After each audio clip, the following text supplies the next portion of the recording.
काफ़ी सालों से है ना मस्जिद के जो जिम्मेदार हैं वो ये परेशानियों से जूझ रहे हैं। ये ई सायरन है जो कि बहुत ही कॉम्पैक्ट डिवाइस है, छोटा सा डिवाइस है। ये है ना एम्पलीफायर से कनेक्ट करके बटन दबा देंगे तो ऊपर स्पीकर्स में आवाज़ आ जाएंगी। सबसे बड़ी बात इसकी खासियत ये है कि लाइफ टाइम वारंटी है। ये all over India free delivery भी दे रहे हैं हम लोग। अस्सलाम वालेकुम रहमतुल्लाहि व बरकातुहू। रमज़ान में जैसा सहरी और इफ्तार में सायरन बजता है वो बहुत ही बड़ी मोटर होती है जो मीनारों पे चढ़ के लगाना पड़ता और उसमें करंट भी बहुत ज़्यादा खींचता और उसको लगाने का तरीक़ा भी बहुत रिस्की रहता। उसको ऊपर चढ़ के लगाना पड़ता, उससे जो है पैर वगैरह स्लिप होने का चांस रहता, बहुत सारे प्रॉब्लम्स रहते उसमें।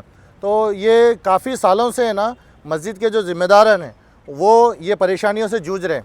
तो उसको देखते हुए डॉक्टर अब्दुल रहमान साहब ने एक आविष्कार किया है। ये एक इलेक्ट्रॉनिक सायरन है, ये ई सायरन है जो कि बहुत ही कॉम्पैक्ट डिवाइस है, छोटा सा डिवाइस है। ये है ना एम्पलीफायर से कनेक्ट करके बटन दबा देंगे तो ऊपर स्पीकर्स में आवाज़ आ जाएंगे। हर मस्जिद में एम्पलीफायर तो रहता ही है, तो इसमें अगर ये आप इस्तेमाल कर लेंगे ना, बहुत ही आसान छोटा सा डिवाइस है और कॉम्पैक्ट डिवाइस है, सिर्फ 5 वोल्ट पे चलने वाला है। और सबसे बड़ी बात इसकी खासियत ये है कि लाइफ टाइम वारंटी है। एक बार आप परचेज़ कर लिए उसके बाद लाइफ टाइम कुछ भी प्रॉब्लम हुआ आप सीधा पीस टू पीस रिप्लेसमेंट करवा सकते हैं। ये all over India free delivery भी दे रहे हैं हम लोग।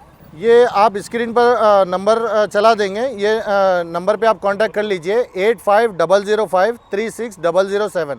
हैदराबाद में इसका ऑफिस है। All over India free delivery है, वेबसाइट से भी ऑर्डर कर सकते हैं और कांटेक्ट करके भी ऑर्डर कर सकते हैं। ये देखिए छोटा सा कॉम्पैक्ट डिवाइस है ये, जो कि ये करंट में लग जाएगा और ये ऑक्स केबल है, ये इसके साथ केबल लग जाता। देखिए ये केबल है ना, यहाँ पर लगा के एम्पलीफायर में लगा देंगे, ऊपर स्पीकर्स में आवाज़ आ जाएंगी।